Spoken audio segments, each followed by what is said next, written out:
Меѓутоа, преку невладин сектор има еден куп.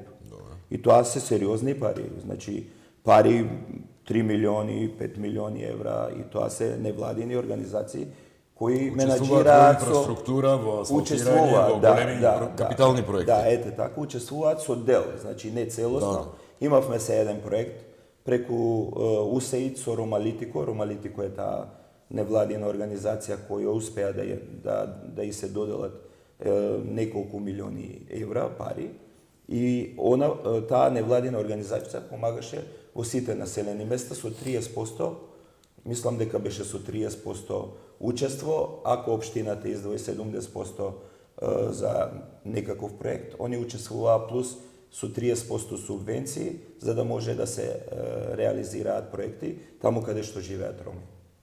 Тоа е процентуалниот клуч, нели, обично кога се доделуваат такви народни проекти. И општините треба да финансираат, да не биде тоа целосно финансирано од меѓународниот фактор или од странски донори.